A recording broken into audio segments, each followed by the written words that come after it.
المحاكمه ديال سعد بارت 1.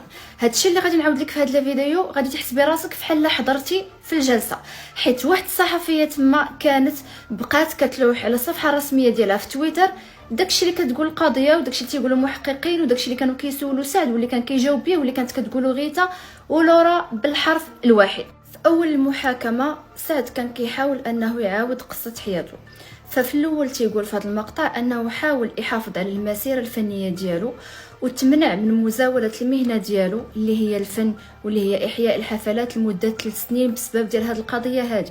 ولكن قاضي التحقيق سمح ليه انه يستمر في الانتاج ديال الاغاني ديالو ويبارطاجيهم على اليوتيوب باش يقدر يعيش. هنايا في هذا المقطع سعد كان كيحاول يوصل درجه الالم اللي تعرض ليها في هذه السنوات الاخيره بسبب هذه القضيه، كيفاش كانوا عليه ضغوطات نفسيه، كيفاش كان وصل لواحد المرحله ديال الاكتئاب، كيفاش قاوم وحاول انه ما يستسلمش، خصوصا انه دوز 7 شهور في الحبس زياده على 6 شهور كان داير فيهم سوار. ايوا هنايا ديك خيتي لورا ان فوا شافت سعد وشافتو بدا كيعاود بدات طاحت بالبكا، زعما راها منهاره. انا كيقول لهم سعد انني كنت كنتسنى من 7 سنين هاد اللحظه بفارغ الصبر باش نعاود لكم على هاد الواقعه هذه اللي وقعت اللي ضرتني بزاف وضربت كاع الناس اللي عزاز عليا.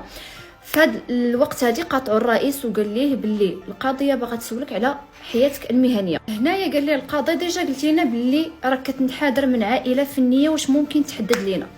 جاوبهم سعد قال لهم الاب ديالي مغني والام ديالي ممثله. هنايا كيسولوا القاضي واش عندك شي خوك من باك وشحال في عمره؟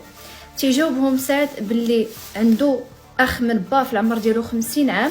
تيسولوا واش عمرك عشتي معاه ولا فاش خدام؟ تيقول لهم باللي عاش معاه حتى لسن 10 سنوات، وخوه عايش في لندن وخدام كمرشد سياحي. هنايا قالوا ليه باللي راك انت نشأتي كطفل وحيد، واش وقعت لك شي صدمه في الطفوله ديالك؟